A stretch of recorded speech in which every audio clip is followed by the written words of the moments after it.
তিনি প্রখ্যাত শিক্ষাবিদ, লেখক, ঢাকা বিশ্ববিদ্যালয়ের বাংলা ভাষা ও সাহিত্যের এমেরিটাস অধ্যাপক আনিসুজ্জামান।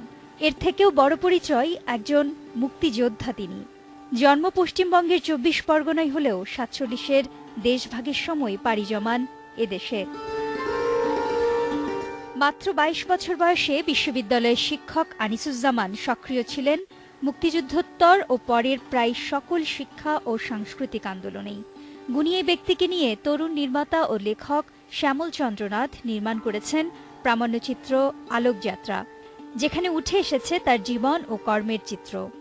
আনিসুজ্জামানের জীবন কেন্দ্রিক হলেও এটি অন্য অর্থে এটি বাংলাদেশের কথাই বলবে। যে আলোকযাত্রা এই অর্থে বলা হয়েছে এই জন্য যে আমরা একটি ভাষাহীন এবং স্বাধীনতাহীন জাতিগোষ্ঠী ছিলাম, এবং এই ভাষাহীন স্বাধীনতাহীন জাতিগোষ্ঠীকে কিভাবে অন্ধকার থেকে আলোকের দিকে নিয়ে যাওয়া হলো।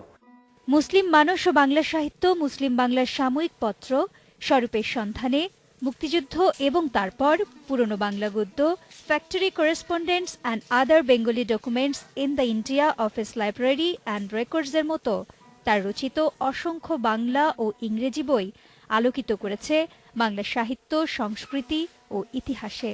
আর তাই এমন একজন মানুষকে নিয়ে কাজ করাটা ছিল নির্মাতার জন্য স্বপ্নের। আমার কাছে আনিসুজ্জামান খুবই গুরুত্বপূর্ণ বিষয় মনে হয়েছে। তো আমি ভাবলাম যে যদি আমি আনিসুজ্জামান উনার উপর এই প্রামাণ্যচিত্রটি, তথ্যচিত্রটি, উনার জীবন কেন্দ্রিক, উনার লেখালেখি, উনার শৈশব, এই বিষয়গুলো উঠে এসেছে, এটির সাথে একটি বাংলাদেশ কিভাবে জন্ম নিল, হ্যাঁ, এই চিন্তা থেকে আসলে এটি নির্মাণ করা। মুক্তচিন্তা ও বাঙালি চেতনার এই সারথি পেয়েছেন বাংলা একাডেমি ২১শে পদক, আনন্দ পুরস্কার ও সবশেষ ভারত সরকারের কাছ থেকে পদ্মভূষণ উপাধি।